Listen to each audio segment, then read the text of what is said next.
What's going on? Boys, thanks to our patrons and Fiverr customers, subscribe to our Patreon free for behind the scenes stuff. Arm yourselves, life stuff. I feel like David Lynch in that one clip where he's talking about how depressed he is, because I've been thinking about what the death or the death throes of the United States mean. The United States had the potential to be something noble, to be like a living level up for the species. But it's been settling in that it's over. And it's disturbing because we could see the collapse of the United States, at least as we understand it, in a year or in 100 years. But it is definitively whatever we were trying to be, like Kurtz, it is definitively over. And I'm sure everyone can feel this in different ways, or everyone knows this in different ways. For me, I notice it mostly in the way I was born to be a sweetie pie. But life itself has been forcing me to be otherwise. And it's a lot like the death of the United States. There was some line, and it has now been crossed. In my personal life, I don't try to help other people out anymore. Or if I do it knowing, and rarely I do it knowing, 100% this is meaningless. I'll be made to regret my helping. I'll be made to pay for my helping. And furthermore, I assume, usually correctly, the worst of every other person I meet. I can't recall a time, at least in the last 5 years, I've assumed better of somebody and been proven right. You're in a prison with only fuck you, got mine people. And you have finally, truly become one of them. This is no longer just because nobody's ever really good. It's a mixture of you call yourself good and you try to do good things, and then you do a bunch of bad shit and try to act like you're not doing that, or you try to minimize it. But now it's just survival. I watched an old person struggling with something earlier, and a number of people saw it, and nobody helped, and I didn't help. Because fuck you, it's your fault for being old, and if I helped you, within 10 seconds of my helping you, you would find some way to fuck me over. And that's probably something along the lines of what everybody else was thinking. And there was a woman, an acquaintance. She was in a trouble situation. The sort of situation in which 20 years ago, you would have at least 5 dudes stopping to try to help her with this. Not one person even tried to help her. And if I saw her, I wouldn't have helped her. And the United States is full of these other noble experiments. And they're interesting to me because with all of them, you can feel that working out a solution, or the solution that it wants to work itself into somehow, in spite of whatever direction it's presently moving in, if as a civilization you can figure this thing out, then it's like a trophy and a tool that will allow you, as a civilization, your nation, to become even greater because you know how to do this, or you had the know-how and the determination to figure this out in the way it wants to be figured out. Like solving a math problem with a pencil instead of burning the book and calling that a solution. technically you don't have a problem anymore, but you you would be a lot better off if you'd figured out how to do the math. But I'm slowly realizing we are unable to pay those costs anymore, even if we wanted to try. And it feels like every couple months, something I care about, something a greater civilization would be able to figure out, you have to shutter the project. Queerness was one. There's something there, but the price you pay is way too expensive for what you would get. That is a luxury project that a great civilization would be able to work out and reap the rewards from, but we're not that civilization. Soon enough, it's going to be American blackness, which is the last video we made. Hey, this highly experimental civics branch that has contributed to American cultural power across the globe, eventually we're going to end up unable to do it anymore. And that comment chain from that African, that was disturbing, not only because he was African, but also because third world feels like it's all one language. That's why I don't like Africans. You talk to an African is a black Indian, and an Indian is an Indian-colored Filipino. It's like this Zerg thing. And culturally speaking, the more of them you add, the less able you are to achieve culturally great things. And we've added a lot of them. And we're adding more of them. And I don't include anything Hispanic in here because Hispanic or Latino culture, they're basically us. Or at least enough of them are. You don't get this barbarism. Third world thinking is so flat and basic.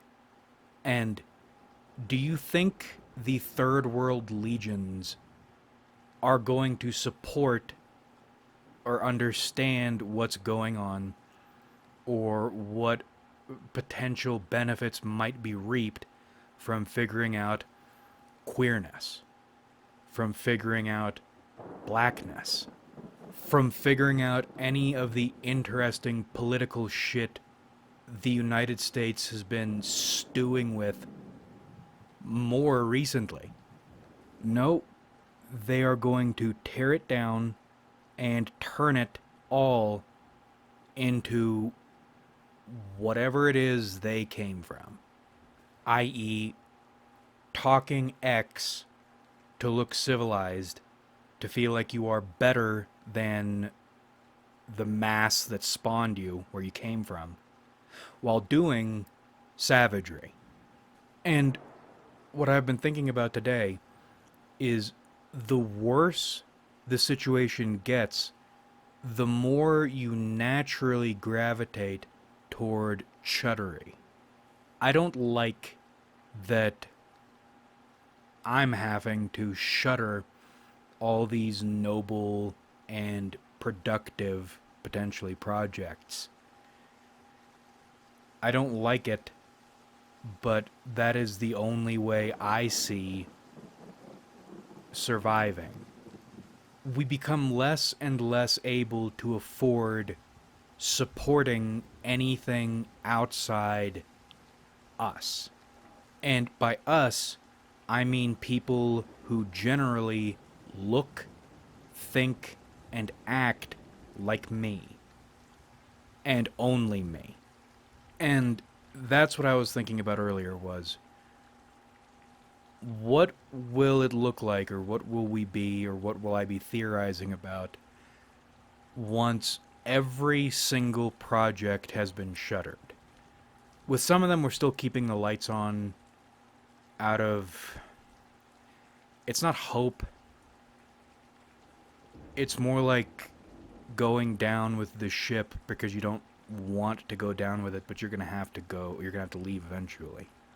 What is life on the escape boat going to look like? Or what could an aspirational life on the escape boat look like? And it's Chudtopia, which is weird to say because of how much chuds, true chuds, annoy me, usually. Probably because I am an ultimate chud. Everything is in faces, you fucking retards. It must be chemical or something, because I might not look exactly like a chud, but I look like a chud, and you know when someone is chuddy based on their face. That's why that meme is funny. That's what a lot of dudes in the United States look like. Glasses, squinty eyes, frown lines. And the funny thing about theorizing over Chudtopia, perhaps following some kind of collapse, and this is brutal, I think Chudtopia would actually function in spite of everything. Because that's what a culture is. And I don't mean that in the noble way the United States could have been. I mean for hundreds of thousands of years. People who look and think alike surviving. I think if you rounded up a number of chud types and then exposed them to true hardship, mortal hardship, together, Chudtopia would take off like a rocket. Because it's easy to say chuds would perish in an apocalypse, or not an apocalypse, but a collapse scenario. But you forget something about men, and especially younger men. And it's the noob gains concept.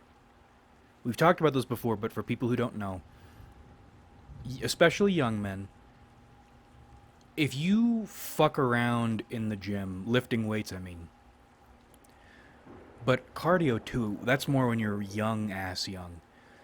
But you fuck around, but take it seriously for 6 months to a year, you will undergo a fast physical transformation. You don't realize how much muscles you, or how many muscles you can get for free and that will to an extent last with you your entire life as long as you stay a little active, if you put in about 6 months of work in the gym as a dude.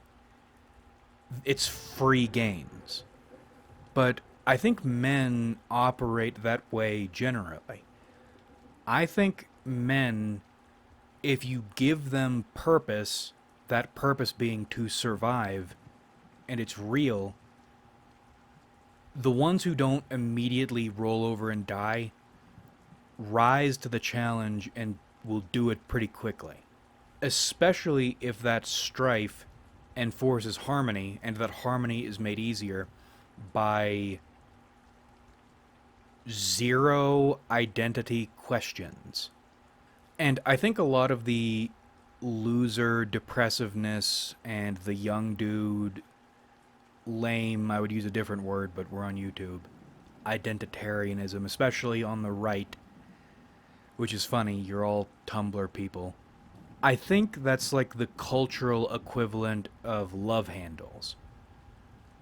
Those go away once they need to go away.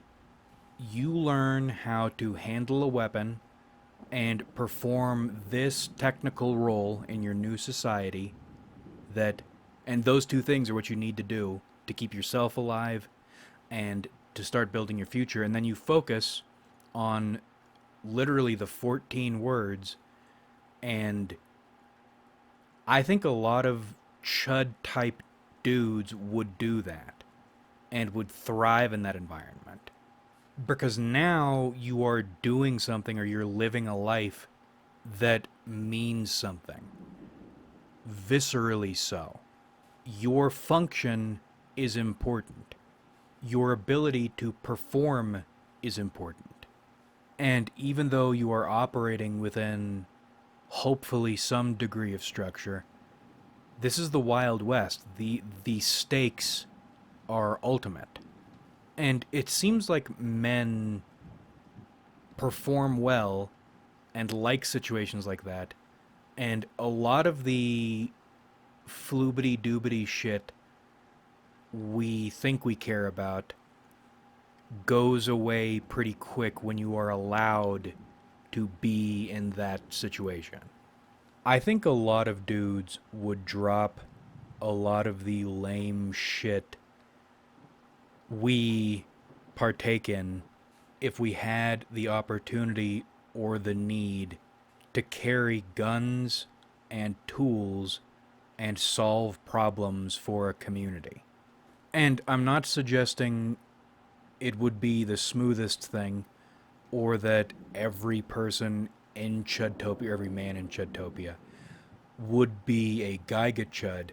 But what I'm saying, or why I mentioned the noob gains earlier, is I think under the correct conditions or under the correct needs, most men can pretty easily fall into aggressive communalism.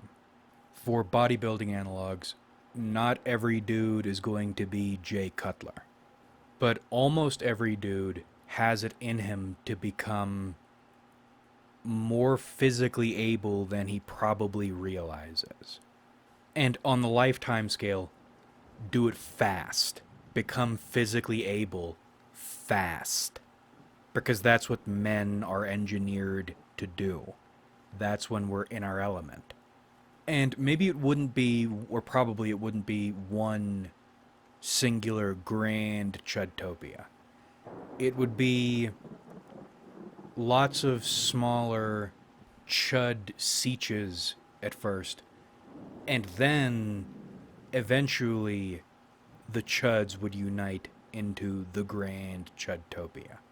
Hey, you're white or white enough, you're formerly American, and you are competent enough to have survived this long. Let's join forces. Which is made even easier, or a connection like that, a union like that is made even easier when you're swarmed by this and that. And who knows, maybe another noble project can be enacted in Chudtopia regarding race, the acceptance of other races, or the unification of other races, as long as you are male and suitably unpleasant looking.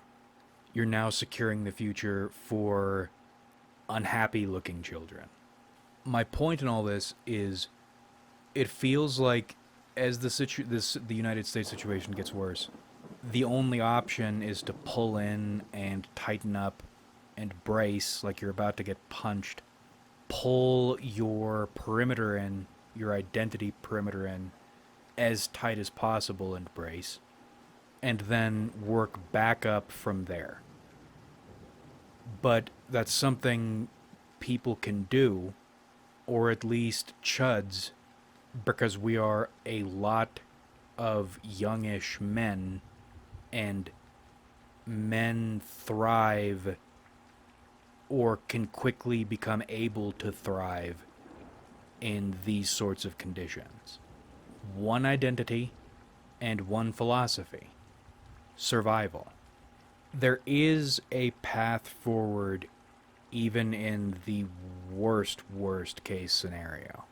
I'm just sad that that's probably where we're headed.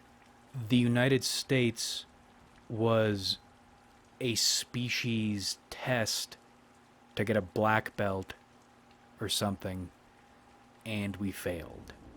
And to be clear, I don't think any other nation was ever close to us.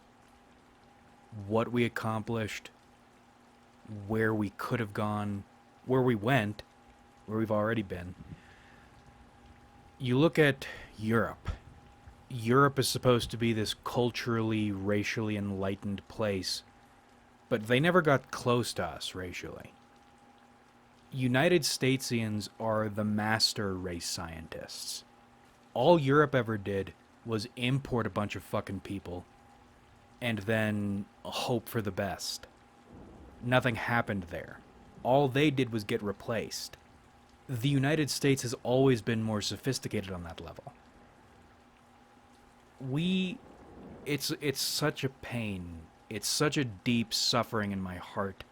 We were kind of getting there. All our races and cultures.